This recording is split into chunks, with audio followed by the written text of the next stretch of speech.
1962 साली पत्र लिहिलं होतं की त्या काळी या विद्यापीठामध्ये कार्यरत असलेले सर्वच्या सर्व कर्मचारी जर का एकाच जातीचे असतील तर या आरक्षणाचा लाभ सर्वांना झाला आहे का? आणि दैनिक आंध्रप्रभाने तो लेख पूर्ण त्या आंध्र प्रदेशमध्ये प्रसारित केला होता आणि त्याच्यातून त्यांनी आरक्षणाच्या उपयोगाची गरज सर्व समाजापुढे मांडलेली होती. ह्याच पद्धतीने जर का व्हाईट पेपर सर्व राज्यांनी काढले तर ते व्हाईट पेपरचं दुसरं स्वरूप असं समजू आपण जर का सुप्रीम कोर्टाचा निकाल आताचा वाचला 1 ऑगस्ट 2024चा, त्याच्यामध्ये भारत देशातल्या एकूण 21 आयोगांचा उल्लेख आलेला आहे आणि महाराष्ट्रातल्या लवची साळवे अभ्यास आयोगाचा उल्लेख 15व्या क्रमांकावर आलेला आहे. आणि या सर्व जर का देशातल्या 21 आयोगांचा जर का आपण अभ्यास केला त्यातली जर का माहिती बघितली तर सर्वांनी जे आपण म्हणतो की आरक्षणाचा लाभ त्या प्रवर्गातल्या सर्व जातींना झालेला नाही. आणि जर का आरक्षणाचं मूळ तत्व आपण आता याच्यावर मला बरंच बोलता येईल, अनटचेबिलिटी आहे, बाकी सगळ्या गोष्टी सगळं असताना आपण एक थोडासा जरी विचार केला होमोजिनियस आहे, इट्स ओके होमोजिनियस. त्याच्यामध्ये आपण बघू आपण एक फक्त बौद्ध समाजाच्या एक उदाहरण घेऊ. बौद्ध समाजातली एक IAS IPS आणि वरिष्ठ वर्ग 1 मध्ये जगणारी लोक आहेत, त्यांचा एक वेगळा वर्ग आहे. त्याच्यानंतर जो दुसरा मध्यमवर्गीय वर्ग आहे जो 25 ते 30 हजाराच्या रेंजमध्ये काम करतो, ते कॉलनीमध्ये राहतात, हे बंगलोमध्ये राहतात. आणि तिसरा एक वर्ग आहे जो मांग सोबत, भंगी सोबत, मेहतर सोबत ते झोपडपट्टीत राहतात. हा तिसरा वर्ग आहे. आता मला सांगा या तीनच वर्गाचा जर आपण विचार केला बिलॉंग्स टू बोध, ते एकाच बोधाचे आहेत, महाराजांचे असं गृहीत धरा. त्यांच्या समस्या सारख्या आहेत का? त्यांच्याकडे उपलब्ध असलेली साधनं सारखी आहेत का? नाही. मग आज आपण ज्या उपरीकरणाचा विषय मांडत असताना या आरक्षणाच्या SC प्रवर्गामध्ये असलेल्या 59 जाती होमोजिनियस जरी असल्या तरी आजचे त्यांचे प्रश्न, आजची त्यांचे शाश्वत सत्य हे वेगळं आहे. आणि हे वेगळं जर असेल आणि त्याच्यावर का तुम्हाला IAS लॉबी जी आहे त्यांचे प्रश्न वेगळे आहेत, आजार वेगळे आहेत, त्यांची ट्रीटमेंट वेगळी आहे. मध्यमवर्गीय आहेत, कॉलनीमध्ये राहतात, त्यांचा आजार वेगळा आहे, त्यांची ट्रीटमेंट वेगळी आहे. जो झोपडपट्टीत राहणारा महार आहे, बौद्ध आहे, त्याचा आजार वेगळा आहे, त्याची ट्रीटमेंट वेगळी आहे. मग जर का तुम्ही सरसकट सगळ्यांना एकाच रांगेमध्ये बसून जर ट्रीटमेंट करणार असाल तर ते काही संविधानाला अभिप्रेत नाही आणि त्याच्यामुळे आरक्षणाचा उपयोग करण्याची गरज आहे. एक तुम्हाला छोटंसं प्रत्येक माणसाला माहित असलेलं छोटंसं उदाहरण देतो. ICDS प्रोग्राम महाराष्ट्राच्या प्रत्येक कानाकोपऱ्यामध्ये अंगणवाडी सेविका असतात. उपविकरणाची गरज एवढ्यावरच मी बोलून थांबणार आहे. त्याच्यामध्ये सर्व मुलं तिथं शिकायला जातात आणि त्या अंगणवाडी सेविका त्या सर्व मुलांचं ग्रेडेशन करते. एक सर्वसाधारण गट असतो आणि दुसरा सॅम मॅमचा असतो. सर्वसाधारण गटामध्ये काय असतं, शासन त्यांना सर्वांना एक आहार देतं, सर्वांना देतं, अंगणवाडीमध्ये उपस्थित सर्व पोरांना देतं. त्याच्यात एक दुसरा गट असतो, त्याला म्हणतो आपण सॅम, आणि एक असतो मॅम. त्याच्यामध्ये मॉडरेट ॲक्यूट न्यूट्रिशन असतो, म्हणजे त्याला आपण एक कुपोषित आणि तीव्र कुपोषित असे दोन दुसरे गट असतात. एक साधारण कुपोषित आणि तीव्र कुपोषित. जो कुपोषित गट आहे ना त्याला या सर्वसाधारण मिळा सर्वांसोबत डाळ गहू तांदूळ मिळतं. त्याच्याशिवाय त्यांच्यावर आधीची ट्रीटमेंट म्हणून त्यांना अंडी आणि केळी मिळती जाते आणि ते अमृत आहार योजनेच्या माध्यमातून मिळलं जातं. तिसरा एक जो गट आहे तीव्र कुपोषित, त्या सगळ्यांसोबत जो आहार मिळाला तो त्यांना मिळालाच, गहू तांदूळ वगैरे सगळं सोबत त्याला यांच्यासोबत जो मिळाला होता अंडी आणि केळी तेही दिला जातो. आणि तिसरं तीव्र कुपोषण कमी करण्यासाठी न्यूट्रिशनल रिहॅबिलिटेशन सेंटर असतात, त्याच्यामध्ये ठेवून त्याला औषधांचा उपचार केला जातो, त्याला जे न्यूट्रिशन कमी आहे. आरक्षणाच्या उपयोगाचं तत्व हेच आहे. सर्वसाधारण गटात जे येतील त्यांना त्यांच्याच प्रमाणामध्ये लाभ मिळणार, त्यांना जो मिळाला नाही त्याच्याप्रमाणे त्याला न्यूट्रिशन मिळेल.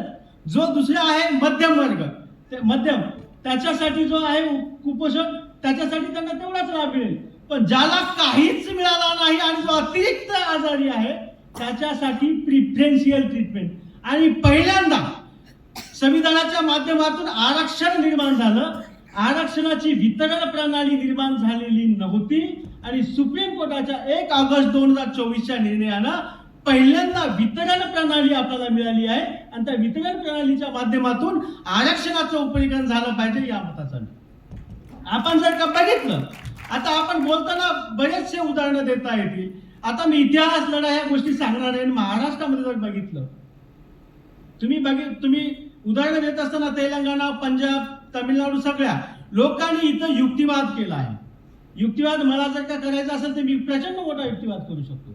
युक्तिवादाच्या पलीकडे जर जाऊन जर का डॉक्टर बाबासाहेब आंबेडकरांच्या भूमिकेत आपल्याला यायचं असेल, आणि मी आज पहिल्यांदा आनंदी आहे की डॉक्टर बाबासाहेब आंबेडकरांचं नाव घेऊन ज्या ज्या मातक समाजाच्या पोरांनी, चर्मकार समाजाच्या पोरांनी बाबासाहेबांचा विचार घेतला, आणि मी अभिमानानं सांगतो की महाराष्ट्राच्या इतिहासामध्ये पहिल्यांदा मातक समाजाची पोरं अभ्यास करून बोलत आहेत, आरक्षण उपयोगाच्या चळवळी अभ्यासपूर्ण मांडणी करत आहेत, आणि ज्याला आपण महाराष्ट्रातला प्रगल्भ समाज म्हणत होतो त्या समाजातली लोक फक्त विरोधाला विरोध म्हणून बोलत आहेत.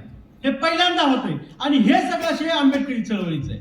कारण अभ्यासातून बोलावं ही सुबुद्धी आणि अभ्यासपूर्ण मांडावं ही सुबुद्धी आरक्षणाच्या याच्यामध्ये काम करणाऱ्या पोरांना बाबासाहेबांचं तत्व तंतोतंत पालन केल्यामुळं मिळालेली आहे. आणि तुम्ही बघा, आज या लोकांनी अभ्यासच केला नव्हता की यांना गरज वाटलीच नाही, हे यांना संबंधच नव्हता. पण माता समाजाला याची गरज काय आहे, याच्यातले बारकावे काय आहेत. सर बोलता बोलता एक विषय बोलले की याच्यामुळे 338च्या कलमाला तडा जातो का. Sir, rationalisation of reservation act बनत असताना आंध्र प्रदेशमध्ये 2000 साली तेव्हा जेव्हा त्याच्यावर पहिल्यांदा आक्षेप घेतला होता, ते आक्षेप घेतल्याच्या नंतर तेथील सरकारने ठराव पारित केला, तो संसदेला पाठवला. संसदेला पाठवल्याच्या नंतर त्याच्यावर अनुसूचित जाती आणि जनजाती आयोगाचा अभिप्राय घेतला गेला, आणि अभिप्राय घेतला गेल्याच्या नंतरच तिथं आंध्र प्रदेशमध्ये रॅशनलायझेशन ऑफ रिझर्वेशन 2000 साली झालं. त्याच्यामुळे आज जे काही याच्यामध्ये होत आहे ते त्या जनजाती आयोगाच्या पूर्ण परवानगीनंतर तिथं ते घेतलं गेलं होतं. याच्यात अनेक मुद्दे मला बोलता येतील, पण मला इतकंच सांगायचं आहे की आरक्षणाचं उपरीकरण हे अधिकृत आहे. याच्यामध्ये आज आपण जर का संविधानाच्या बाबतीमध्ये बोलायचं झालं, एक भावनिक मुद्दा पुढे केला जात आहे, आणि ते म्हणतात की 341 ला धक्का लागतो. मग 341 मध्ये जर का याच्याला हातच लावायचा नाही असं बाबासाहेब म्हटले नाही. डॉक्टर बाबासाहेब आंबेडकरांचं जर का आपण तत्वज्ञान बघितलं तर डॉक्टर बाबासाहेब आंबेडकरांच्या संविधानामध्ये तंतोतंतपणे तथागत गौतम बुद्धाच्या विचारांची आपल्याला त्याच्यामध्ये छबी दिसते. आणि त्या छबीमध्ये जर बघितलं, तथागत गौतम बुद्धाने समता, बंधुता, न्याय करुणा ह्याचा जर का विचार करीत असताना महापरिनिर्वाण सूत्रामध्ये तथागत गौतम बुद्ध सांगतात, आनंदाला सांगतात की आनंद, या माझ्या जर का तत्वज्ञान मी म्हणतोय म्हणून तुला मानायचं नाही.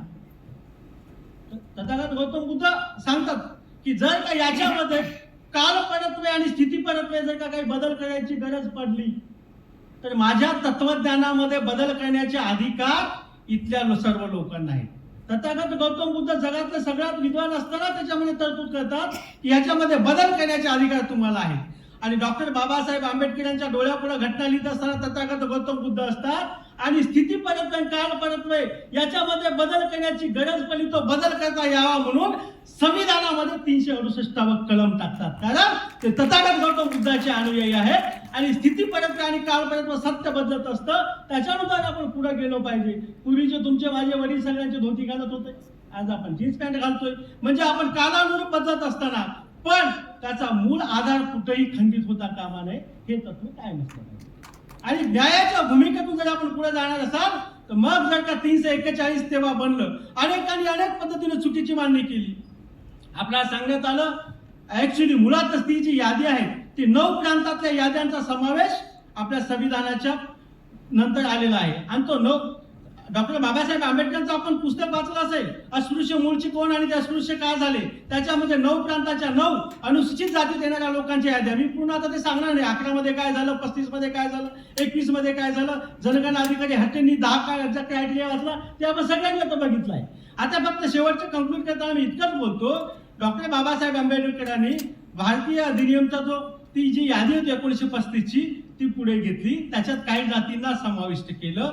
आणि ती जर का 341 कलम काय सांगते की जर का एखाद्या समाजाला 341 एखाद्या समाजाला जर का अनुसूचित जातीच्या यादीमध्ये घ्यायचं असेल तर राज्य सरकारने तेथील राज्य आयोगाच्या माध्यमातून त्याची शिफारस करावी, केंद्राला प्रस्ताव पाठवावा. केंद्रामध्ये जर का ते संसदेत मंजूर झालं तर राष्ट्रपती तसं नोटिफिकेशन काढतील, फक्त ज्यात इन्क्लूड करायचं असेल तर. 341(2) काय सांगतं, समजा एखाद्या जातीचा भरघोस तुम्ही तिथं हे झाल्या प्रगती असं का अधोरेखित होत असेल तर राज्य सरकार तशी शिफारस करत असेल या जातीला इथून आपल्याला कमी करायचं आहे तिथल्या जनजाती आयोगाच्या शिफारशीनुसार ते राज्य केंद्राला पाठवेल, संसदेमध्ये होईल, चर्चा होईल आणि जर का त्यांना वाटलं की या जातीचा खूप उपयोग आहे, त्यांना खूप प्रगती झाली आहे आणि जर का त्याला त्या यादीतून एक्सक्लूड करायचं आहे, काढून टाकायचं आहे, तर तसा ते प्रस्ताव मंजूर करून घेतील आणि राष्ट्रपतीला पाठवतील.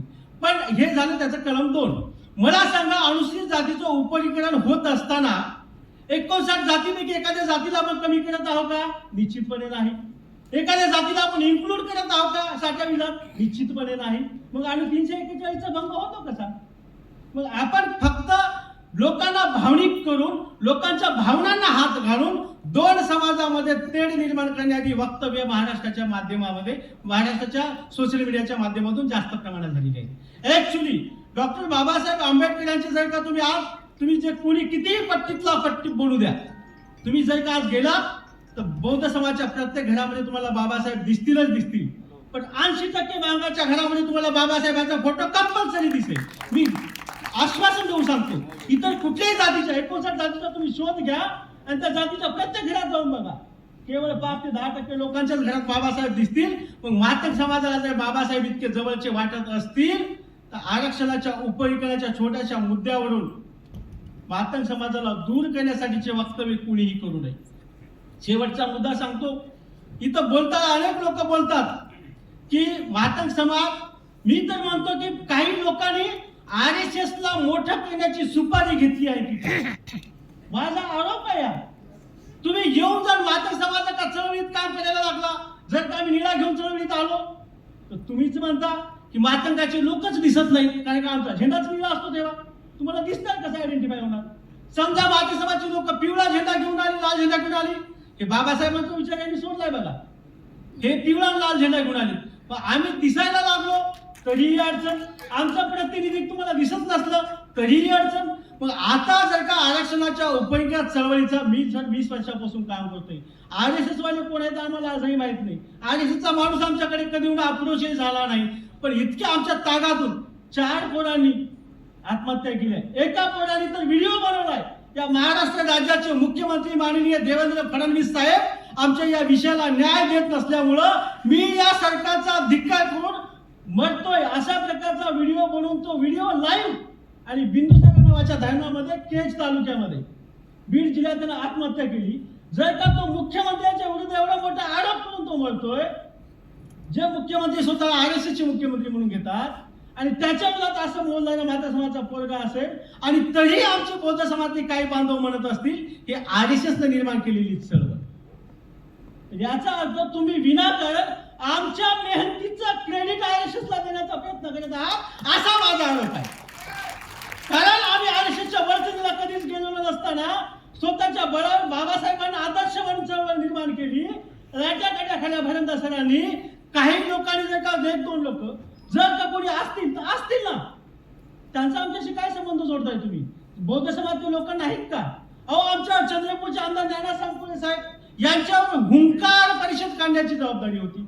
हुंकार त्यांनी काढली की नाही? ते तर बौद्ध होते, तुमच्या नागपूरचेच होते. मग ते तर हिंदुत्वाच्या रॅलीचं त्यांच्याकडे नेतृत्व होतं. मग आम्ही काय म्हणायचं, सगळे बौद्ध RSSचे झाले. अहो, काही 4 माणसांना सोडून द्या.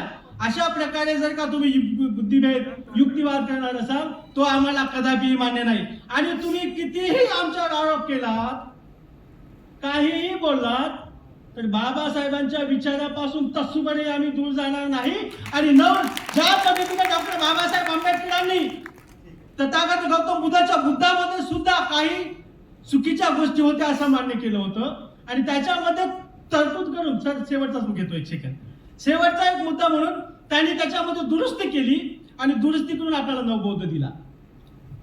पुन्हा दुसऱ्यांदा मी तुम्हाला सांगतो, आम्ही कुठेही भटकून जाणार नाही. डॉक्टर बाबासाहेब आंबेडकरांनी निर्माण केलेल्या चळवळीमध्ये काही त्रुटी निर्माण झालेल्या आम्हाला दिसतात. त्या त्रुटी दुरुस्त करून डॉक्टर बाबासाहेब आंबेडकरांची सन्मानाची, अभिमानाची आणि दुसऱ्याला न्याय देणारी चळवळ पुढे नेण्याची जबाबदारी मातंग समाजाची पूर्ण करतील, एवढंच तुम्हाला शाश्वतपणे सांगतो.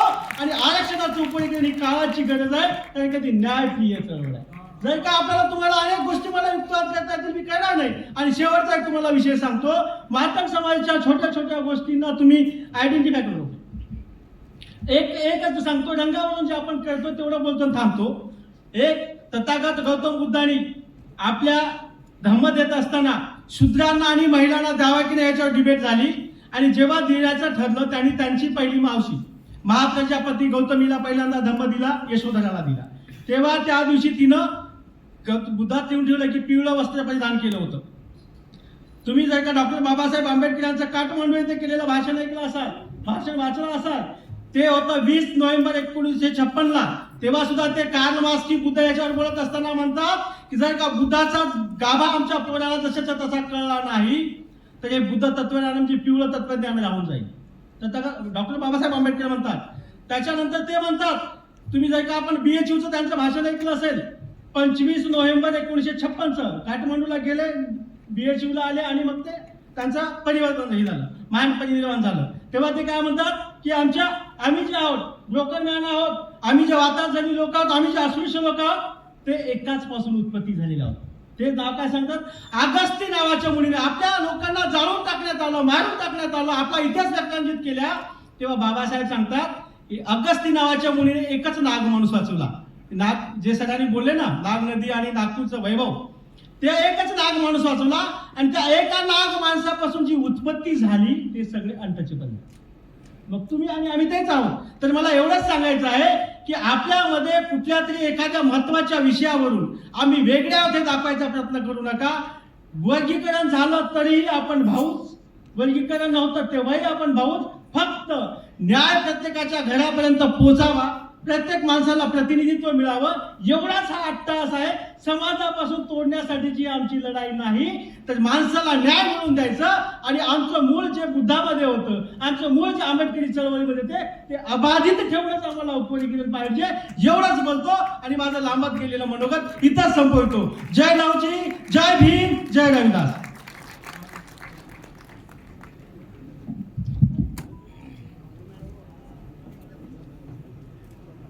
या ठिकाणी गोतावडे साहेबांनी फार महत्त्वपूर्ण मुद्दे या ठिकाणी मांडलेले आहेत. एक मुद्द्यांसंबंधी मी या ठिकाणी बोलणार आहे. त्यांनी या ठिकाणी मांडलं की कार्यक्रमाचे अध्यक्ष आणि आता मी उद्घाटक, आम्ही उपवर्गीकरणाच्या बाजूने आहोत. कदाचित हा मेसेज लोकांना चुकीचा जाऊ शकतो, त्यामुळे हे क्लॅरिफिकेशन करणं आवश्यक आहे की सर्वोच्च न्यायालयाने जोपर्यंत सांख्यिकीय डाटा आणि पूर्ण अनुसूचित जातीच्या 59 जातीचं सर्वेक्षण करून त्यांच्या बॅकवर्डनेसचा अभ्यास करून आणि त्यांचं गव्हर्नमेंट मधले असलेले रिप्रेझेंटेशन याचा अभ्यास करून जोपर्यंत सांख्यिकी आणि प्रमाणबद्ध डाटा सरकार आमच्यापुढे ठेवत नाही तोपर्यंत उपवर्गीकरणाचा निर्णय आम्ही मान्य करणार नाही, ही आमची भूमिका आहे. त्यामुळे कोणीही आम्ही उपवर्गीकरणाच्या बाजूने आहोत, कृपया असा गैरसमज पसरवू नये. जोपर्यंत कंपॅरेटिव्ह डाटा आमच्या पुढे येत नाही आणि आमचं समाधान त्याच्यामध्ये होत नाही तोपर्यंत आम्ही ही प्रक्रिया मान्य करणार नाही, हे मी या ठिकाणी स्पष्टपणे सांगू इच्छितो. दुसरी एक बाब मी या ठिकाणी सांगू इच्छितो की गोतावडे साहेबांच्या भाषणातून हा प्रश्न उपस्थित झाला. प्रतिवाद करण्याचा भाग नाहीये, परंतु हे उपवर्गीकरण म्हणजे हे कॉन्स्टिट्यूशनच्या पद्धतीने एका आरक्षणाचं हे वितरीकरण आहे, अशा पद्धतीची बाब या ठिकाणी प्रकर्षाने मांडली जात आहे. हे आरक्षणाचं वितरीकरण किंवा अनुसूचित जातीतल्या जातीमधलं वितरीकरण हे आजची प्रक्रिया नाही आहे. तर ही प्रक्रिया जी आहे ती अनुसूचित जातीमध्ये जे 4 वर्ग केले होते, ब्राह्मण, शूद्र, वैश्य, क्षत्रिय, ह्या 4ही वर्गांमध्ये फक्त ब्राह्मण वर्ग सोडला तर बाकी सगळ्या लोकांमध्ये जातीचं वितरीकरण करण्यात केलेलं आहे. शूद्रामध्ये असंख्य जाती आणि तुम्ही तुमच्या कास्ट सर्टिफिकेटवर शूद्रामधली एक जात लिहितो, वैश्यामधली एक जात लिहितो, क्षत्रियामधली एक जात लिहितो, पण ब्राह्मण आपल्या लिव्हिंग सर्टिफिकेटवर कोणती ब्राह्मण शिवाय दुसरी जात लिहित नाही. याचा अर्थ असा होतो की इतर 3 जातींमध्ये असंख्य हजारो जाती, पण ज्यांनी जाती पाडल्या त्या जातीमध्ये कोणतीही जात नाही आहे. आणि म्हणून बाबासाहेबांनी मनुस्मृती जाळून अनुसूचित जातीतल्या जातीचं वितरीकरण आणि आरक्षणाच्या वितरीकरणाचा विरोध केला होता, तुम्ही आम्ही लक्षात ठेवलं पाहिजे. आणि म्हणून जे काही तुम्हाला आम्हाला आरक्षण मिळेल ते वैधानिक मिळालं पाहिजे, या पद्धतीची बाजू आज सभागृहामध्ये या ठिकाणी मांडण्याची आवश्यकता आहे. मी याच्यानंतर अमरावतीचे आंबेडकरी विचारवंत आणि उपवर्गीकरणाबद्दल फार त्यांनी समीक्षक आणि अशा पद्धतीचे मार्गदर्शन वेळोवेळी केलेलं आहे. डॉक्टर रवींद्र मुंद्रे यांना विनंती करतो की त्यांनी आपलं भाषण या ठिकाणी करावं.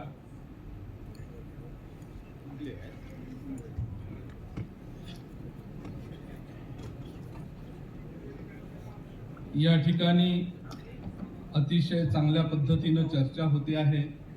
दोन्हीही बाजूनी विचार चांगल्या पद्धतीनं मांडल्या जात आहे. आता मी फक्त आंबेडकरी विचाराचा अभ्यासक आहे, मी बौद्धांचा प्रतिनिधी म्हणून या ठिकाणी आलेलो नाही. अभ्यासक आहे, वाचतो आणि ते आपल्यापर्यंत पोहोचलं पाहिजे ही माझी प्रामाणिक भूमिका आहे. आणि म्हणून बाबासाहेबांनी 341 मध्ये जी कास्ट होती ती क्लासमध्ये परावर्तित केली. आणि या महाराष्ट्रापुरता जर विचार केला तर ही कास्ट कॅटेगरी बनवण्याचं काम बाबासाहेबांच्या 341 कलमानुसार झालेलं आहे. आणि म्हणून या 59 जातींमध्ये होणारं रोटी व्यवहार, बेटी व्यवहार आणि सांस्कृतिक आदान प्रदान मोठ्या प्रमाणात आपल्याला 1950 पासून आणि त्याच्यानंतरही आजपर्यंत होताना दिसते आहे. असे अनेक उदाहरण रोटी बेटी व्यवहाराचे आपल्याला या महाराष्ट्रामध्ये पाहायला मिळते. आणि म्हणून जेव्हापासून या ब्राह्मणवादी लोकांना RSS बीजेपीला असं वाटायला लागलं की हे लोक एकत्रित येते आहे. एवढंच नव्हे, एकनाथ आव्हाड साहेबांच्या माध्यमातून या ठिकाणी चलो बुद्ध की ओर जेव्हा चळवळ मोठ्या प्रमाणात चालवली गेली आणि त्यांना धक्के बसायला लागले आणि त्यातून एक हातात कोलित सुप्रीम कोर्टाने त्याच्या हातात दिलं 1 ऑगस्ट 2024 ला. याच्या अगोदरही झालेले आहे. वेगवेगळ्या राज्यांमध्ये हे उपवर्गीकरण झालेलं आहे. त्या ठिकाणी उपवर्गीकरणाचा मुद्दा काँग्रेस शासित प्रदेशांमध्ये असेल किंवा काँग्रेस सत्तेमध्ये असताना असेल तर त्यांचा फक्त व्होटिंग एवढाच उद्देश राहिलेला आहे, व्होट फॅक्टर एवढाच उद्देश राहिलेला आहे. परंतु हा उपवर्गीकरणाचा जो उद्देश आहे, हा उपवर्गीकरणाचा उद्देश फक्त व्होटिंग पुरता मर्यादित नाही, फक्त व्होट फॅक्टर पुरता मर्यादित नाही, तर विलगीकरणाचा हा उद्देश आहे. जाती मातीमध्ये जे एक संघता निर्माण झाली आहे त्या एक संघतेला शेड्यूल कास्ट म्हणून, कॅटेगरी म्हणून जी एक संघता होती त्याला विलग करण्याचा हा ब्राह्मणवादी डाव आहे. त्याला आपण बळी पडत असू आणि बळी पडत असताना आपण हे म्हणत असू की ही सामाजिक न्यायाची भूमिका आहे आणि शेवटच्या टोकापर्यंत, शेवटच्या माणसापर्यंत हा सामाजिक न्याय पोहोचला पाहिजे, तर हे मृगजळ आहे. कोणाकडून तुम्ही हे अपेक्षा करताय? ज्या ब्राह्मणवादी विचारसरणीनं, ज्या ब्राह्मणवादानं या समाजाला हजारो जातीमध्ये विभाजित केलं आणि हजारो जातीमध्ये विभाजित करत असताना 1950 ला जेव्हा भारतीय संविधान आलं आणि कुठेतरी कॅटेगरीमध्ये आम्ही एकत्रित आलो आणि त्यांना जेव्हा जेव्हा असं वाटायला लागते की ह्या जाती एकसंघ होते आहेत, बाबासाहेबांनी स्पष्ट म्हटलं कास्ट इज अँटी नॅशनल. आणि म्हणून भारतीय संविधानामध्ये जात आपल्याला दिसत नाही, कॅटेगरी दिसते. प्रश्न निर्माण होतो सामाजिक न्यायाचा, प्रश्न निर्माण होतो की शेवटच्या माणसापर्यंत न्याय पोहोचला पाहिजे. मान्य आहे, शेवटच्या माणसापर्यंत न्याय पोहोचला पाहिजे. खापऱ्या महाराची गोष्ट बाबासाहेब सांगतात. खापऱ्या कधीच IAS बनू शकत नाही, खापऱ्या कधीच कलेक्टर बनू शकत नाही, IPS बनू शकत नाही, तो लाचारच राहतो. देदान सुटेगिरान म्हणणारा सुद्धा कधी IAS आणि IPS बनू शकत नाही, कारण तो लाचारच आहे, या संस्कृतीचा लाचार आहे. शेवटच्या माणसापर्यंत पोहोचवायचा आहे ना आपल्याला, न्याय पोहोचवायचा आहे ना शेवटच्या माणसापर्यंत. या इथे आपण मोठ्या प्रमाणात बौद्धांचं सांगतोय की बौद्धांची प्रगती अशी झाली, बौद्धांची लोकसंख्या अनुसूचित जातीमधली किती आहे याचा आपण अभ्यास केला पाहिजे. आणि मोठ्या प्रमाणात लोकसंख्या आहे. 1950 पासून किती IAS झाले, 1950 पासून किती IPS झाले? बोटावर मोजण्या इतके लोकसंख्येच्या बाबतीत जर आपण विचार केला तर बोटावर मोजण्या इतके झाले. 2-2.5 लाखाचा बडोले साहेबांनी सांगितलंय की 2-2.5 लाखाचा आजही अनुशेष आहे. किती लोक IAS आणि IPS ओपन कॅटेगरी मधले आहे ज्यांनी आपलं आरक्षण खाल्लेलं आहे. आपली मागणी काय असायला पाहिजे ही भूमिका महत्वाची ठरली पाहिजे. आपण आपली मागणीच व्यवस्थित केलेली नाही आहे. मी उपवर्गीकरणाच्या विरोधात आहे, ते जनगणनेच्या नंतर असो किंवा जनगणनेच्या अगोदर असो. कारण उपवर्गीकरण देणारा कोण आहे हे महत्वपूर्ण आहे. कोणतं सरकार उपवर्गीकरण देणार आहे आणि हे सरकार उपवर्गीकरण तुमचा फायदा, तुम्हाला सामाजिक न्याय किंवा तुमची उन्नती व्हावी यासाठी देऊच शकत नाही. यांचा 5000 वर्षाचा इतिहास आहे. इतिहासातून शिकलं पाहिजे ना. इतिहास विसरतो का? बाबासाहेब सांगतात ना का इतिहास विसरला नाही पाहिजे, तुम्हाला इतिहास घडवायचा आहे. आणि जर इतिहास घडवायचा असेल आणि इतिहास जर सांगतो की ब्राह्मणवादी विचारसरणी, बाबासाहेबांनी ब्राह्मणवादाची व्याख्या करताना स्वातंत्र्य, समता आणि बंधुत्व याचा अभाव म्हणजे ब्राह्मणवाद, हे लोक तुम्हाला स्वातंत्र्य देणार आहे, हे लोक तुमच्यामध्ये समता निर्माण करणार आहे, हे लोक तुम्हाला न्यायाची भूमिका देणार आहे, हे लोक तुम्हाला बंधुत्व दाखवणार आहे? दाखवूच शकत नाही. आणि म्हणून मी जोरकसपणे सांगतो की उपवर्गीकरण हे कुणाच्याच फायद्याचं नाही. 59 पैकी कुणाच्याच फायद्याचं नाही. उलट आरक्षण संपवण्याचा हा डाव आहे. आरक्षण संपलं पाहिजे. खासगीकरणाच्या माध्यमातून त्यांनी संपवलं, नोकऱ्यांच्या माध्यमातून बेरोजगार करून त्यांनी ते संपवलं. आता तुम्हाला अशा उपवर्गीकरणाच्या माध्यमातून आरक्षण संपविण्याचा प्रयत्न होतो आहे. आणि यासाठी याला जर आपण बळी पडत असू आणि याला जर मोठ्या प्रमाणात आपण समर्थन देत असू तर मला असं वाटते की आपण पुन्हा स्वतःचं आत्मपरीक्षण करायला पाहिजे की आपण एकीकडे बाबासाहेबांना आदर्श मानत असू आणि बाबासाहेबांनी जी ब्राह्मणवादाची व्याख्या केली त्या लोकांकडून जर ही अपेक्षा करत असू की शेवटच्या लोकांपर्यंत हा सामाजिक न्याय पोहोचला पाहिजे. लोकसंख्येच्या दृष्टिकोनातून बौद्धांची असलेल्या संख्या या अनुसूचित जातीमध्ये त्यांची झालेली प्रगती अजूनही तुम्ही भीमनगरात जा, रमाबाई नगरात जा, विलासनगरामध्ये जा, वेगवेगळ्या या सम्राट अशोक नगरामध्ये जा, तुम्हाला कळेल की यांची प्रगती काय झाली. यस, मी माझ्यावर हा दोष घेतो की मी सुशिक्षित झालो. बाबासाहेबांनी आम्हाला आदेश दिला की तुम्ही अज्ञानी, दरिद्री आणि गरीब बांधवांपर्यंत पोहोचा, त्यांना त्यांचे नागरी हक्क आणि अधिकार समजावून सांगा. ही जबाबदारी सुशिक्षित वर्गावर टाकली होती, ती आम्ही प्रामाणिकपणे पार पाडू शकलो नाही. मी भीमनगरापर्यंत गेलो नाही, मी रमाबाई आंबेडकर नगरापर्यंत गेलो नाही आणि म्हणून अजूनही ते नागरी हक्क त्यांना मिळालेले नाहीत. ही आमची बेजबाबदारपणा. आणि म्हणून या बौद्धांमधला 80%, बौद्धांमधला अजूनही 80% हा तो अज्ञानी आहे, दरिद्री आहे, गरीब आहे. त्याच्यासाठी कोणती व्यवस्था राहणार आहे? कोणतं क्लासिफिकेशन आपण करणार आहोत? कोणतं उपवर्गीकरण आपण करणार आहोत? अरे हे सुप्रीम कोर्ट या बौद्धांमधला, महारांमधला म्हणतो मी, बौद्ध म्हणत नाही, महारांमधला 12.5चा जर एखादा गेला ना की आम्हाला उपवर्गीकरण पाहिजे, सारं बावण्याईनच खाल्लं, सारं समोसाईनच खाल्लं, सारं लाडवानाईनच खाल्लं, असं जर म्हटलं तर त्यालाही ते उपवर्गीकरण लागू करून देते. एवढे बोगस आहेत ते सुप्रीम कोर्टात बसलेले लोक. कारण तुमच्यामध्ये वितंडवाद, तुमच्यामध्ये विलगीकरण, जाती जातीत भांडणं, म्हणजे हे आता जाती जातीत नाही, उपजातीत सुद्धा भांडणं लावण्याचं काम या व्यवस्थेचं राहणार आहे. होईल, महाराष्ट्र शासन काय निर्णय घेईल तो घेईल, पण आम्हाला असं वाटतं की महाराष्ट्र शासन जातीमध्ये भांडणं लावण्याचाच निर्णय घेणार आहे. तुमच्यामध्ये भांडणं लागले पाहिजे. बौद्धांमध्ये असतील, मातंगांमध्ये असतील, चर्मकारांमध्ये असतील, यांच्यामध्ये भांडणं लागले पाहिजे. कारण भांडणं लावण्याची त्यांची संस्कृती आहे, त्यांच्यावर तसे संस्कार आहे. हा जर इतिहास आपण वाचला तर मला असं वाटते आम्ही उपवर्गीकरणामुळं आम्ही दूर जातो आहोत असं बिलकुल नाही आहे. उपवर्गीकरण झालं म्हणून आम्ही लहुजी नगरात जाणार नाही, म्हणून आम्ही अण्णाभाऊ साठे नगरात जाणार नाही, असं कधीही होणार नाही. बाबासाहेबांचे विचार त्या लोकांपर्यंत पोहोचवण्याचं, त्या देशातल्या लोकांपर्यंत पोहोचवण्याची जबाबदारी आम्ही घेतली आहे, ती आम्ही निभावूच. पण तुम्ही हे लक्षात घ्या की तुम्ही कोणाकडून अपेक्षा करत आहात. ह्या सामाजिक न्यायाची भूमिका किंवा शेवटच्या व्यक्तीपर्यंत हा न्याय पोहोचला पाहिजे ही अपेक्षा कोणाकडून करत आहात. म्हणजे चोराकडून जर ही अपेक्षा करत असाल की त्यानं सावजासारखं राहावं तर ते होऊ शकत नाही.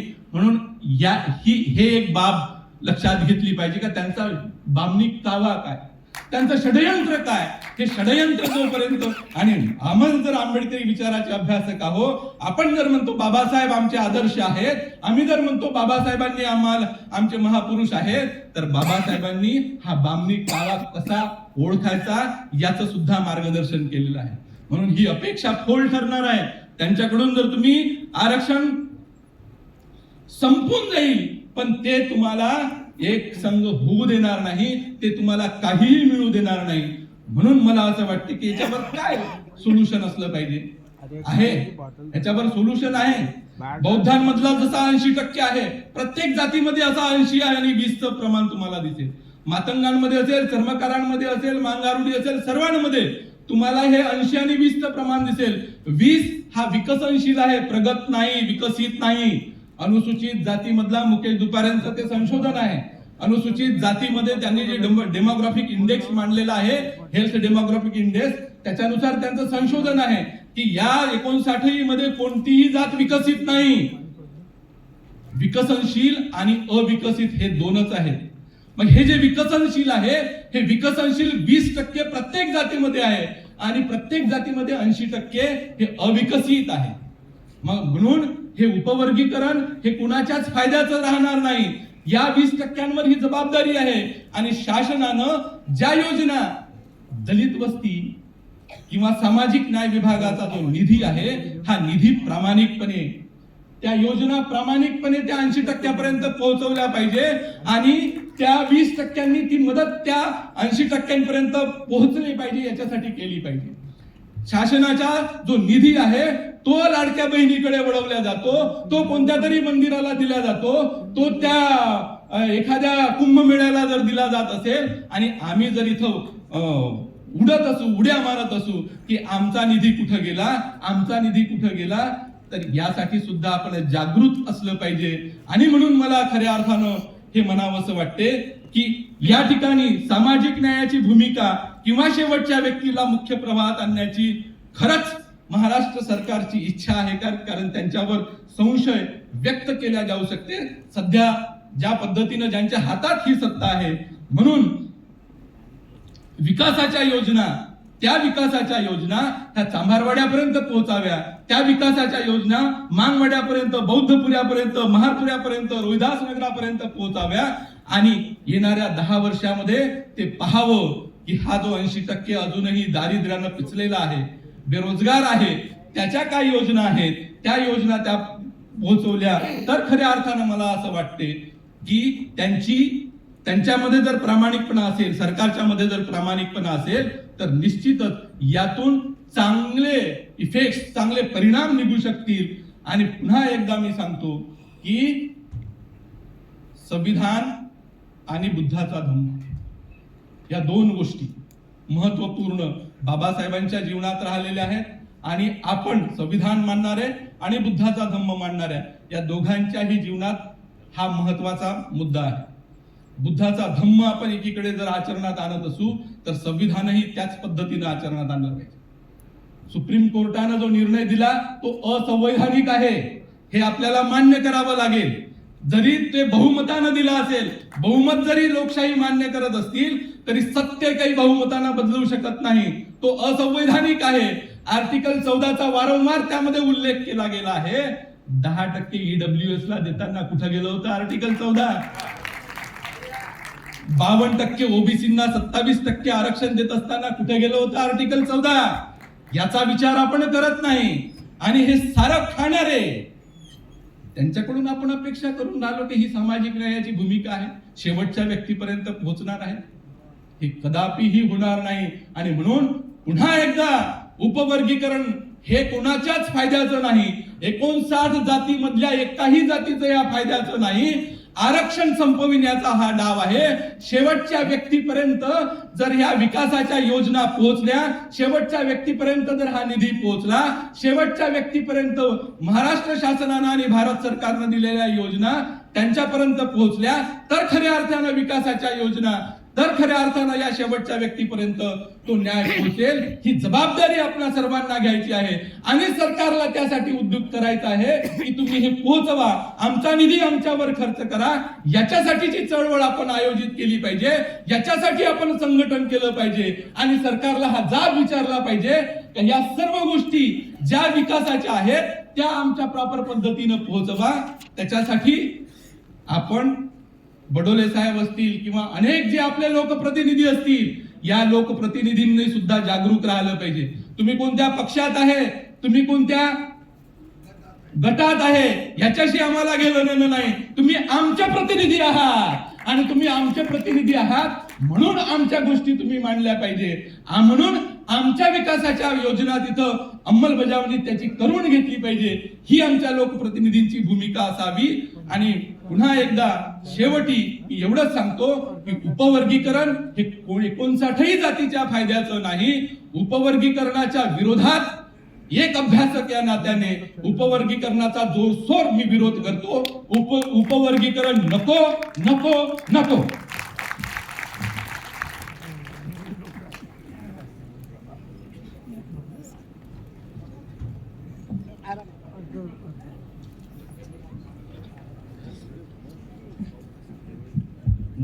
मुंद्रे साहेबांनी जो संदेश आपल्याला दिला की मोहब्बत भाईचारा अमन का पैगाम किसको दे, मोहब्बत भाईचारा अमन का पैगाम किसको दे, ये अमृत पी गए असलाम खाली जाम किसको दे. मोहब्बत भाईचारा अमन का पैगाम किसको दे, ये तो अमृत पी गए असलाम खाली जाम किसको दे. तबाही हमारी आप भी शामिल है, तबाही में हमारी आप भी शामिल है और हम भी. हमारा मसला है कि अब इल्जाम किसको दे. आणि म्हणून ह्या उपवर्गीकरणामध्ये आज जी अनुसूचित जातीची पूर्ण महाराष्ट्रात आणि देशात बर्बादी झाली आहे त्यासाठी आपण आणि आपले शत्रू हे दोघे त्या षड्यंत्रामध्ये सामील आहेत. आणि म्हणून याचा अत्यंत डोळसपणे आपल्याला या ठिकाणी विचार करायचा आहे. आणि मी या ठिकाणी आता आमंत्रित करतो आहे प्राध्यापक रामचंद्र भरांडेजी, जे लोक स्वराज्य आंदोलनाचे संस्थापक अध्यक्ष आहेत, नांदेडवरून आले आहेत. त्यांचं मनोगत त्यांनी या ठिकाणी व्यक्त करावं. हॅलो.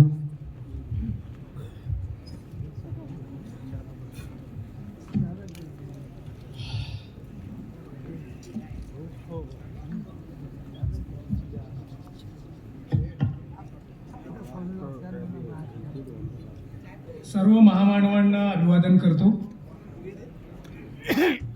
लाल बुद्धा टीव्ही, राजकुमार बडोले फाउंडेशन आणि लहुसेना या संयोजनकर्त्यांना धन्यवाद देतो. मंचकावर विराजमान असलेल्या सर्वांचे मी नावं घेत नाही. सर्व विद्यमान मान्यवर सभागृहातले आपण सर्वजण, मी कार्यकर्ता आहे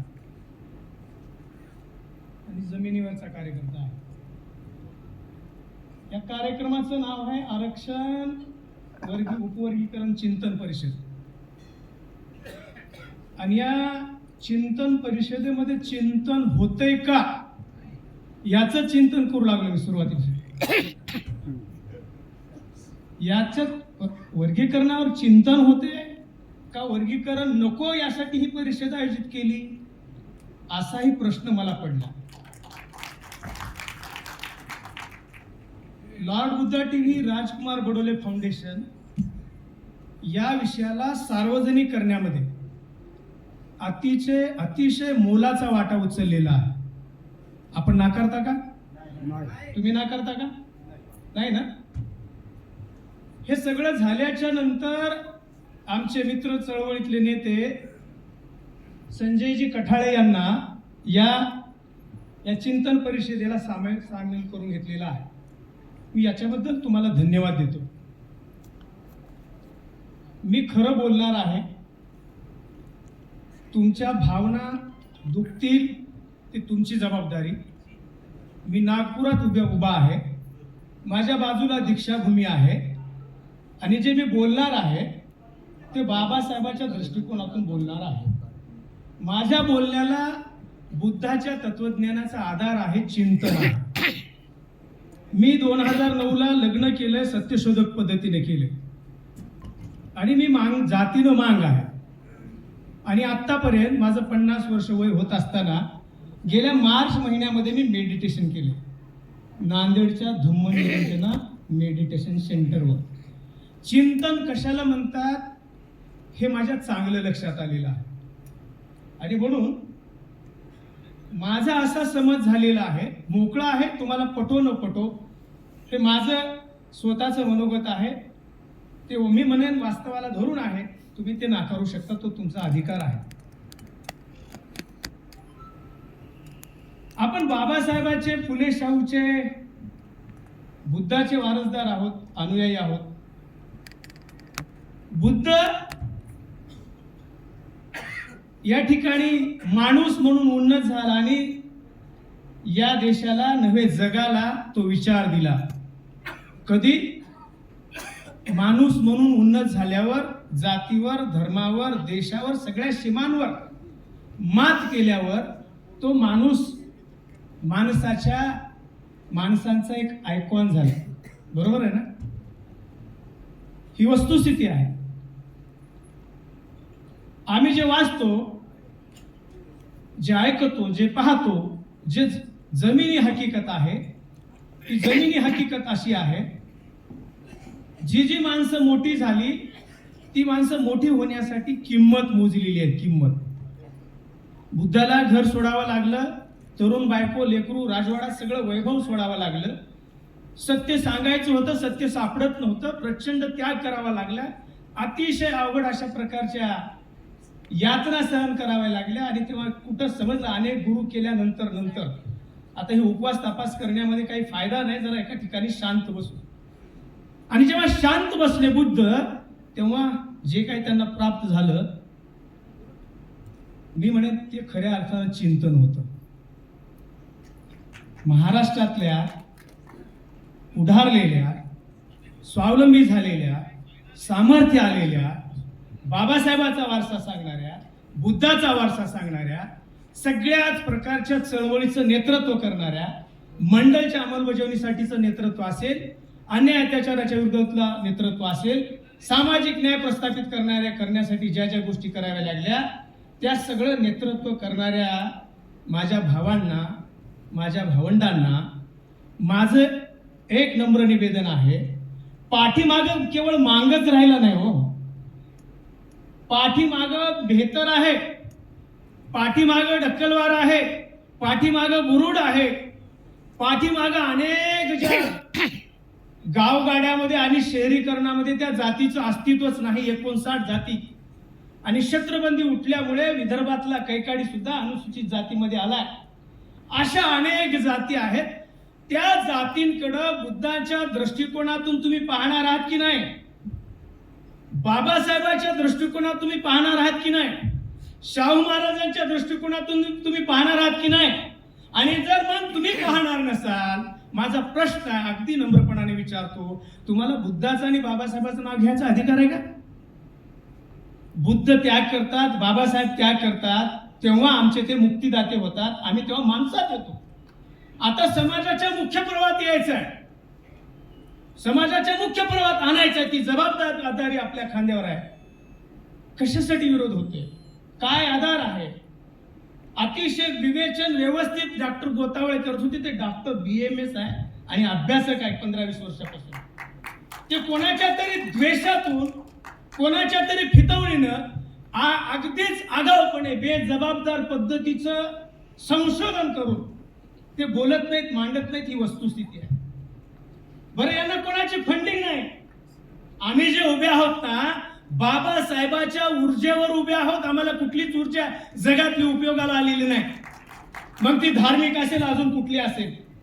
आणि ही ऊर्जा प्रामाणिक आहे, ही ऊर्जा अतिशय नीतिमान आहे, अतिशय ताकद तिच्यामध्ये आहे. त्याच्यामुळे हजारो पिढ्या गुलामगिरी सहन केलेला समाज उभं टाकलाय. आणि ती ऊर्जा घेऊन उभं टाकत असताना, सामाजिक न्यायाची बाजू मांडत असताना, तुम्ही त्याला गैर ठरवता, तुम्ही त्याला असंविधानिक ठरवता, तुम्ही त्याला अव्यावहारिक ठरवता, तुम्ही त्याला बाबासाहेबांच्या विरोधातली भूमिकेचं ठरवता? कोणी अधिकार दिलाय तुम्हाला? कोण दिलं सर्टिफिकेट तुम्हाला? बाबासाहेबांनी सर्टिफिकेट दिलं आहे? प्रमाणपत्र तुमच्याकडे काय नाही? हे चुकीचं आहे. चुकीचं, जे चुकीचं आहे त्याला चुकीचं म्हणा. तो खरा आंबेडकर वादाचा सार आहे. जे सत्य आहे त्याला सत्य म्हणा. हे बुद्धाच्या तत्वज्ञानाचा सार आहे. आणि हेच आज आम्हाला अभिप्रेत असताना त्याची वानवा दिसते. ही सगळ्यात मोठी शोकांतिका म्हणायची याला नाही. हे षड्यंत्र आहे, षड्यंत्राचा भाग आहे. त्याला शोकांतिका म्हणून कुठेतरी त्या कोणाच्या तरी माती नका मारू, माती नका मारू. का भोगलं नाही मांगांनी? का भोगलं नाही अनुसूचित जातीमधल्या सगळ्या लोकांनी या व्यवस्थेचे अत्याचार? त्यांचं माणूस पण नाकारलेलं नाही. आणि त्यांचं माणूस पण नाकारलेलं असेल तर त्यांना मानवी अधिकार बहाल करण्याचं काम बाबासाहेबांनी केलंय. ते त्यांच्यापर्यंत जाता कामा नये. बरं, वर्गीकरणाचा विरोध करत असताना तुमच्याकडे संवैधानिक काही फॉर्म्युला नाही. तुम्ही असंही म्हणत नाही आता आम्ही थांबतो, राहू द्या वर्गीकरण बाजूला, आता आम्ही थांबतो, जे जे पाठीमागे राहिल्यात त्यांना पुढे घेऊन या. आहे तयारी? आहे नैतिकता? मेश्राम सर, मी तुम्हाला हात जोडून नम्र विनंती करतो, ह्या चिंतन परिषदेतून महाराष्ट्राला एक प्रामाणिकपणाने संदेश द्यायचा. प्रामाणिकपणाने. बडोले सर बौद्ध, मेश्राम सर बौद्ध, आता बोललेले सर बौद्ध, अजून कोणी असतील ते बौद्ध. हे अभ्यासक म्हणून वर्गीकरणाचा विरोध करतायत, जातीचे म्हणून वर्गीकरणाचा विरोध करतायत, मंत्रिपदावर राहून सुद्धा वर्गीकरणाचा विरोध करतायत, कुलसचिव पदावर असलेले लोक सुद्धा विरोध करतायत. कृपया प्लीज करू, मी तुमच्या पायावर डोकं ठेवून विनंती करतो. मी हे बोलू लागलो ना, व्यक्ती द्वेषातून नाही, जात द्वेषातून नाही, काहीतरी मला तुम्हाला ब्लेम करायचंय म्हणून नाही. अहो, आम्ही जळतोय अक्षरशः. कशामध्ये? या व्यवस्थेच्या चक्रामध्ये. कसं? तुम्ही म्हणताय बौद्ध झाले नाही म्हणून आमच्या होणाऱ्या वेदना किती आहे ते आम्हाला माहित आहे. आणि आम्हाला दुसरीकडे लोक काय विचारतात माहित आहे? मी डॉक्टर रामचंद्र भरांडे. दुसरा प्रश्न असतो, तुम्ही कोण? त्यांना काय अपेक्षा असते माहित आहे? तू कोण्या जातीचा आहेस हे अपेक्षित असते. तू कोण्या जातीचाही अपेक्षित असते. आणि मग आमची काय सस्य होलपटात होत असेल? कोणत्या लाज वाटते जात सांगायची, आणि जेव्हा जात सांगायची लाज वाटते, मी कोण्या तोंडाने सांगू की मी हिंदू आहे म्हणून? कोण्या तोंडाने सांगू मी हिंदू आहे म्हणून? आणि तुम्ही हिंदूचा ब्लेम, हिंदूचा काय शिक्का या समूहाच्या माती मारण्याच्या कामामध्ये आघाडीवर जर निघाला असाल तर हे बाबासाहेबाला अपेक्षित असलेलं काम आहे का? बाबासाहेब एका भाषणामध्ये म्हणतात, मला पोरगी असली तर मी मांगाने दिली असती. आपण गाणे काय वाजवतो? बाबासाहेब काय महाराजचं पोरग बामणाचं जावई झालं. बाबासाहेबाचा अजेंडा काय होता? मला पोरगी असली तर मी मांगाना दिलो असतो. त्या अजेंड्यावर काम झालं का? वर्गीकरणाचा प्रश्न उपस्थित झाला असता. आता सर म्हणाले कोणीतरी कोणामध्ये सोयरीक होते. पहिलं साधनं नव्हते, मर्यादा होत्या, सगळ्याच गोष्टी होत्या. एकाच 10-20 खेड्यामध्ये लग्न व्हायचे. आजी बी तिथलीच, माय बी तिथलीच, बायको तिथलीच, बहिणी तिथलीच, सगळे नातेवाईक, गुताडा सगळा होता तिथं. साधनांचा अभाव होता, सगळ्या मर्यादा होत्या. आता नागपूरचं पोरग मांगाचं नांदेडच्या पोरीला हॅलो म्हणते फेसबुक व्हॉट्सअपवर. कशामुळे? स्टेटस. डॉक्टरला डॉक्टर, इंजिनियरला इंजिनियर, प्राध्यापकाला प्राध्यापक, ह्या गोष्टी होत आहेत. याच्याकडे आपण कसे बघणार आहात? कोणाचा वर्ग तयार होतो? एका लेवलच्या लोकांचा वर्ग तयार होतो. डॉक्टर झालेलं पोरग ऊस तोडणाऱ्या माणसाची पोरगी करून घेत नाही. भला तो माईचा भाऊ असला तरी चालेल, सख्या मामाची पोरगी करून घेत नाही. ही वस्तुस्थिती आहे. आणि या वस्तुस्थितीकडे पाहत असताना माझं तुम्हाला नम्र निवेदन आहे, अनेक गोष्टी बोलायच्या आहेत, वेळेची मर्यादा आहे. आणि या सगळ्या परिस्थितीमध्ये बाबासाहेब शाळेतून आले, 10वी पास झाले, केळुसकरांना गोष्ट समजली, केळुसकरांनी बाबासाहेबाचा सत्कार केला, तो निरोप शाहू महाराजांकडे गेला. शाहू महाराज वस्तीमध्ये टांगा घेऊन येतात आपल्या राजवाड्यासहित, याच्यासहित तामझाम के साथ येतात बाबा शाहू महाराज. बरोबर आहे. शाहू महाराजांचा काय दृष्टिकोन होता? सयाजीराव गायकवाडांचा काय दृष्टिकोन होता बाबासाहेबांना मदत करण्याच्या पाठीमागं? ओळख करून देण्यामध्ये कळुसकरांचा काय उद्देश होता? आणि तोच उद्देश आता का राहू नये? आरक्षणाच्या वर्गीकरणाच्या अनुषंगानं या पातळीवर का चिंतन होत नाही आपलं? बाबासाहेबांच्या दृष्टीचा, शाहू महाराजांच्या दृष्टीचा का अभाव आहे? आपण वरचेवर जात्यांध होत चाललो, वरचेवर अधिक आणि अधिक स्वार्थी होत चाललो. तेव्हा जेव्हा आपण माणसं जात्यांध होतात, स्वतःवर प्रेम करतात, तेव्हा पाठीमागे राहिलेल्या भावाच्या विषयीची करुणा त्याच्या मनातली काय झालेली असते? आटलेली असते, आटलेली. आणि जेव्हा आमच्या मनातली करुणा आटलेली असते, तेव्हा आमच्यातला मानवतावादी दृष्टिकोन संपलेला असतो. आणि हाच मानवतावादी दृष्टिकोनाचा त्याला पुनर्जीवित करायचं, त्याला ताकद द्यायचं असेल तर तुम्हाला सांगतो नम्रपणाने, शेवटच्या माणसांना सामर्थ्य द्या, शेवटच्या माणसांना येण्यासाठी स्वागत करा, त्याला संधी द्या, त्याला ताकद द्या, त्याला त्याचं नेतृत्व करा. तो या ठिकाणी माणूस म्हणून उभं टाकणार. तुम्हाला एका गोष्टीकडे लक्ष देतो, जेवढे बी काही बौद्ध आहेत ना महाराष्ट्रात, मांगांची संख्या लाखभर सांगितली जाते. कोण आहेत ते? कोण आहेत? सगळ्यांचे पोट भरलेले लोक आहेत ते. कोणते कसले पोट भरले? आरक्षणातून नोकरीला आले, नोकरीत आल्याच्या नंतर त्यांना वाटलं मला या व्यवस्थेचा भाग बनायचं नाही, मला बाबासाहेबांच्या बुद्धाच्या विचारानं पुढे जायचं आहे, ही माझी नैतिक जबाबदारी आहे, म्हणून तो बुद्ध झालेला आहे.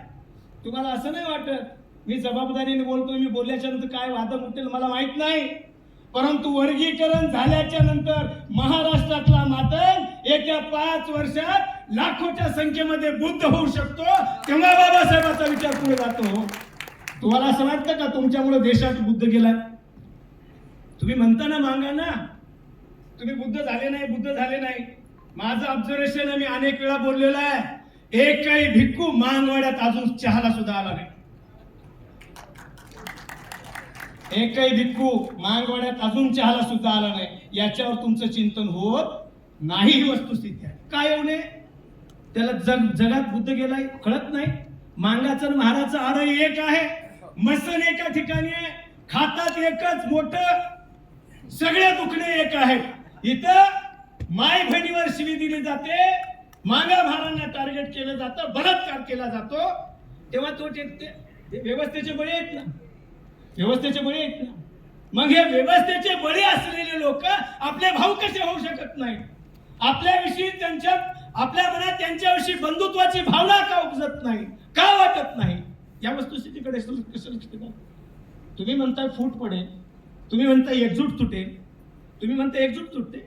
शहर गावगाड्याचं सोडा, गावगाड्या आहेत परंपरेनं, गावाच्या खलत मांगवाडा, त्याच्यानंतर महारवाडा, ही व्यवस्था आहे. परंतु शहरात दुपारेसरच्या बाजूला रामचंद्र भरांडेचं नसेल, दुसऱ्या एखाद्या चांबाराचं मांगाचंच घर आहे, तिथं कुठला ब्राह्मण, अडाणी अंबानीचा सोयरा, जैन मारवाडी येऊन तुमच्या इथं राहत नाही. कारण का तिथल्या प्लॉटची जी काही किंमत आहे ती कमी राहते. त्याला वाटते तिथं महाराजच्या जवळ आपण गेलं पाहिजे, तिथं प्लॉट घेतला पाहिजे. हे शहरातलं चित्र आहे. आणि अशा प्रकारच्या चित्राला तुम्ही या पार्श्वभूमीवर तोडण्याचा प्रयत्न करताय. तुम्हाला वाटतं तुम्ही हे बाबासाहेबांचं काम करताय का? वाटत असेल तर लखलाभ. तुम्ही कुठल्याही परिस्थितीमध्ये काही करा, आम्ही काही बुद्धाचा मार्ग सोडणार नाही, आम्ही बाबासाहेबांचा मार्ग सोडणार नाही, आम्ही शाहूंचा मार्ग सोडणार नाही. आणि तुम्हाला एक गोष्ट सांगतो, बुद्ध जर फॉलो कोण करत असेल महाराष्ट्रामध्ये, तुम्ही सगळे मांगवाडे जाऊन तपासा, सगळ्याच बऱ्याचशा मांगांच्या गळ्यात पंढरपूरच्या माळा आहेत. आणि बाबासाहेब, तुकाराम, नामदेव हे सगळे माणसं सांगतात पंढरपूरचा विठोबा पुंडरीक आहे, म्हणजे तो बुद्ध आहे. मांगा अधिक नीतिमान आहेत, मांगा अधिक प्रामाणिक आहेत. मांगांची लिस्ट चोऱ्या करणाऱ्या, मारामाऱ्या करणाऱ्यांच्या यादीमध्ये नाहीत. मांग कोणालाच फसवत नाहीत, मांग कशाच अनितिमान जगत नाहीत. म्हणजे हेच खऱ्या अर्थानं बुद्ध आहेत, हेच खऱ्या अर्थानं बुद्ध आहेत. मग तुम्हाला सांगतो, हे एवढं सगळं वास्तव असताना त्यांना सोबत का घेत नाही? माणसांमध्ये विश्वास व्यवहार कधी होतो सर? माणसांची ज्ञानाची लेवल, माणसांची आर्थिक लेवल, माणसांच्या सगळ्या गोष्टी असतील त्यांच्यामध्ये विश्वास, प्रेम, व्यवहार बरोबरीचा असतो. जमीन आसमानचा फरक असलेल्या समाजाला तुम्ही कोणत्याही पातळीवर बुद्ध शिकवा, बुद्धाचं तत्वज्ञान तिथं जात नाही. आनंदाला सांगतानाची गोष्ट आहे. एक असाच भटकलेल्या माणसाला आनंद घेऊन आला बुद्धाकडे आणि त्यांना सांगू लागला सगळं तत्वज्ञान बुद्धाचं. त्याच्याकडे लक्षच बसत नाही, त्याचं विचलित होतं लक्ष. ते बुद्धाच्या लक्षात आलं. त्या आनंदाला जवळ घेतलं आणि बोललं, अरे आनंदा, त्याला भूक लागलेली अगोदर जेव घाल आणि त्याच्यानंतर तुझं तत्वज्ञान सांग. तर त्याच्यानंतर तुझं तत्वज्ञान सांग. हा दृष्टिकोन, ही दृष्टी आज सामाजिक न्यायाच्या आरक्षणाचं वितरण असमान पातळीवर होतंय. म्हणून या ठिकाणी मोठ्या प्रमाणामध्ये जे काही विषमता निर्माण झालेली आहे, जे काय आपल्या संविधानिक अधिकारापासून लोक दूर जात आहेत, त्यांना सोबत घेण्यासाठी त्यांच्या बाजूने उभं टाकणं गरजेचं आहे. तेव्हा आम्ही इथल्या व्यवस्थेच्या विरोधामध्ये लढाई लढू शकतो. लढाई तुमचं एकट्याच काम नाही. लढाईला तुम्हाला तुमच्या एका दुसऱ्या गोष्टीकडे लक्ष वेधू इच्छितो. हे म्हणू लागले सगळेजण, भावांनो बहिणींनो, तुम्ही आपल्याकडे सगळे गुगल फिगल आहे, सगळे संदर्भ ग्रंथ आहेत, त्याचं हे करा. आज आम्ही काही गोष्टी मान्य करतो की या मांगांमधले काही लोक RSSच्या नादी लागलेले आहेत. बरं का? आहेत. बडोले साहेब कोण्या पक्षाचे मंत्री होते 5 वर्ष? नम्रपणाने सांगा. आज राष्ट्रवादीमध्ये आहे. हे फॅक्ट. कोण्या पक्षाचे होते? चांभाराच्या नंतर सगळे आमदार तपासून पहा कोण्या जातीचे आहेत, कोण्या पक्षाचे आहेत. नागपूर महानगरपालिकेमध्ये निवडून आलेले नगरसेवक कोणी असतील, कोण्या पक्षाचे जरा पहा. कोण्या पक्षाचे आहेत सांगा ना. तुम्ही सहभागी झालं पाहिजे ना याच्यात, बरोबर आहे ना? मग मला सांगा, पेड वर्कर आमच्या समोर आदर्श आहे बरं का. जसं आम्ही बाबासाहेबाला मानून ताणून बेंबीच्या देठापासून जे भी म्हणलो, मार खाल्लो, सगळ्याच गोष्टी करतो. आम्हाला फार गालाचे मुख्य घेऊन बरायसी असं म्हणत नाही व्यवस्था. ते म्हणते याच्या माईला घोडे लावा म्हणते पाठवा गेली. बरं का? मला बोलू द्या. मी महाराष्ट्रात कुठंच बोललो नाही. आणि मी महाराष्ट्रातल्या परिवर्तनवादी चळवळीचा कार्यकर्ता आहे. सामान्य मी RSSचा काही अजेंड्यावर काम करणारा कार्यकर्ता नाही. आणि जबाबदारीनं बोलतो. माझा मुक्तिदाता बाबासाहेब आंबेडकर आहे. मी बाबासाहेबाचाच बेनिफिशरीज आहे. माझ्या तालुक्याच्या बाजूला, मी बिलोली तालुक्यातला आहे, त्या हेडगेवारचं गाव कंदकुर्ती आहे. त्या हेडगेवारचा आमचा तसुबरे संबंध नाही. आम्ही या सगळ्या षड्यंत्रावर जाहीर सगळ्याच प्रकारच्या गोष्टी करतो. आम्ही नाकारतो, आम्ही कंडम करतो त्या गोष्टीला. महाराष्ट्रातली सामाजिक न्यायाची चळवळ, आरक्षण वर्गीकरणाची चळवळ बाबासाहेब आणि फुलेच्या शाहूच्या दृष्टिकोनातून आणि विचाराच्या परिप्रेक्षातून पुढे आलेली आहे. ही मानवतावादी चळवळ आहे, संविधानिक आधार असलेली चळवळ आहे. आणि त्याच्या पुढे जाऊन सांगू, ही आत्मसन्मानाची चळवळ आहे. जो समाज स्वावलंबी आहे, जो समाज आत्मनिर्भर आहे, जो समाज या ठिकाणी स्वतःच्या पायावर साधणार उभा आहे, तोच समाज आत्मसन्मानाची लढाई लढू शकतो. तुम्ही लढाई लढण्यामध्ये सबसेल फेल गेलेला आहात. माझा दावा आहे, आज RSSची एक भिक्खू संघ नावाची विंग आहे. मान्य करता की नाही तुम्ही? आहे ना? आहे. आणि मग हे असेल तर तुम्ही लढू शकता. होय कोण? अरे तुम्ही फेल गेलाय, आम्ही तुमच्या सोबत येणार आहोत. हे डबल रोल नको. डबल रोल कधीच उपयोगाचा नसतो. सामान्य महाभावना थोडा आटोपी घ्या, कारण वेळ झाला. प्लीज जरा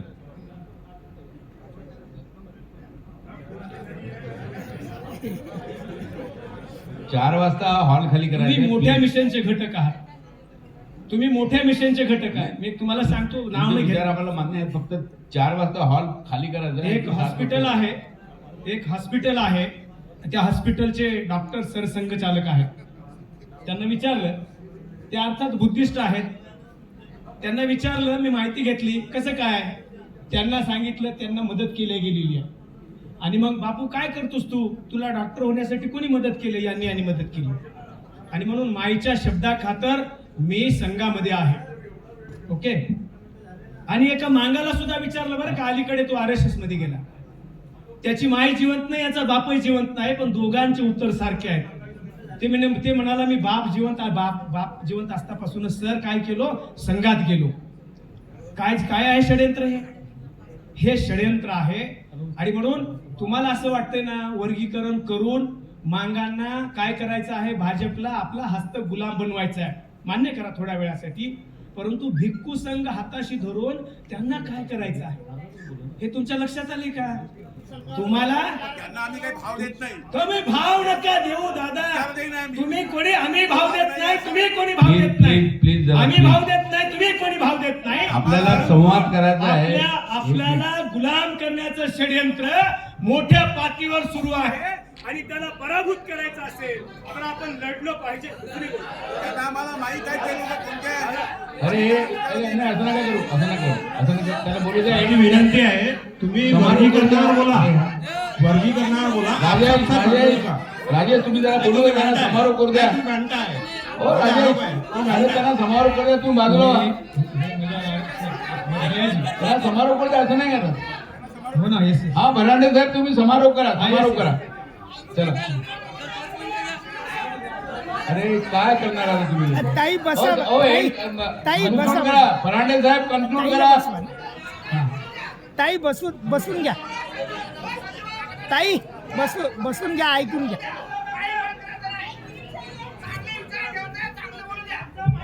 हॅलो, अहो हॉल एक मिनिट, हॅलो, तुम्ही जागेवर बसा.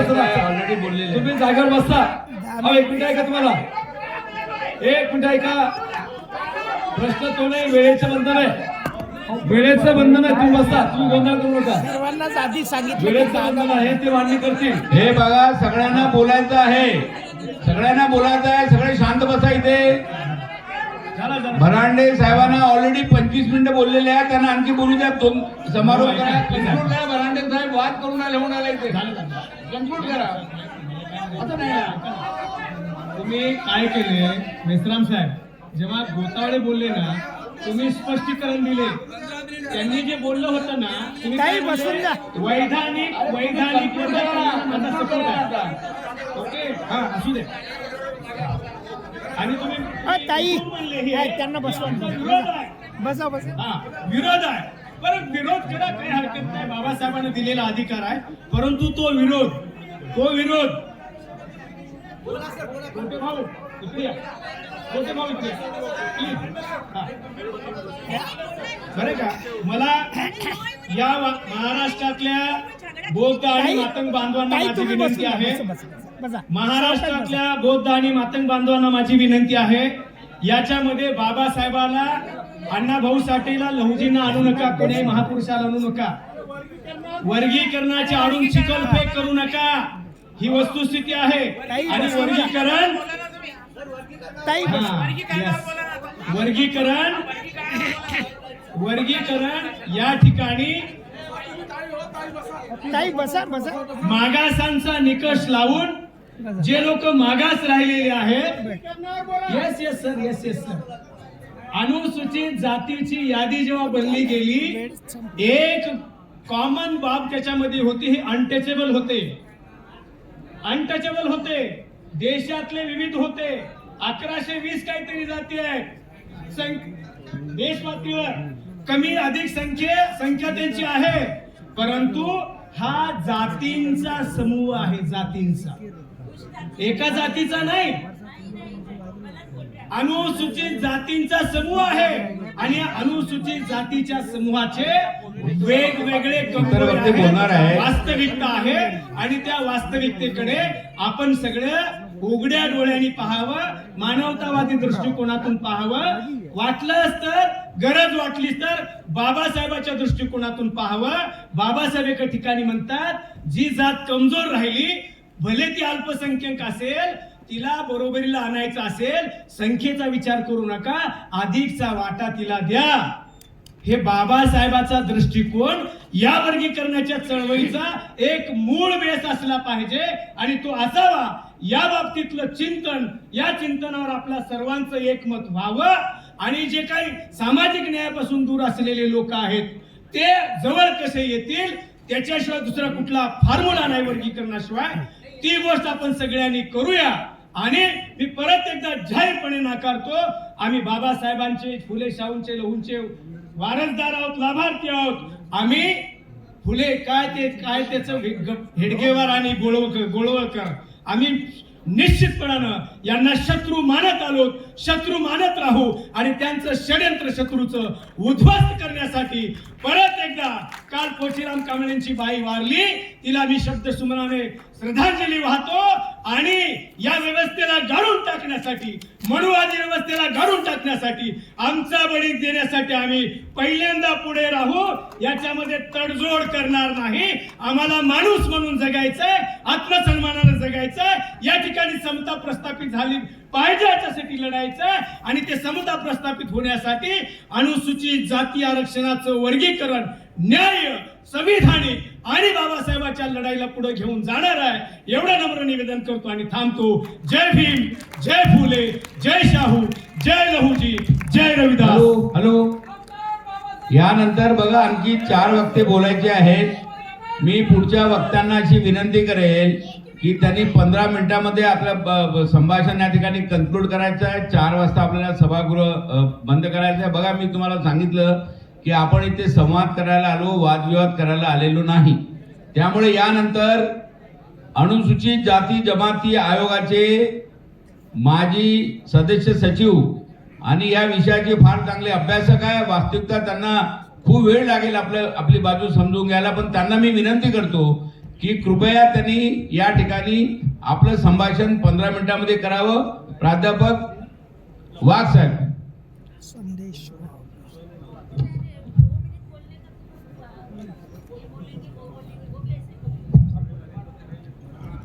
Lord Buddha TV, Rajkumar Badole foundation आणि लहू सेना यांच्या, मॅडम ऐकून घ्या, नंतर शेवटी चर्चासत्रामध्ये वेळ मिळेल तेव्हा आपण बोलू शकतो. हे बघा, कार्यक्रम आटोपल्यानंतर जर आपल्याला वेळ मिळाला तर आपण संवाद करू. जे लोक समोर बसले आहेत आता वक्त्यांना तुम्ही कृपया ऐकून घ्या. ही पीपीटी दिसते तुम्हाला? Just look at the PPT right now. संविधानिक बोलायला पाहिजे, असंविधानिक बोलायला नाही पाहिजे, हा माझा पहिला मुद्दा. डॉक्टर बाबासाहेब आंबेडकरांचा, डॉक्टर बाबासाहेब आंबेडकरांचा जय भीम.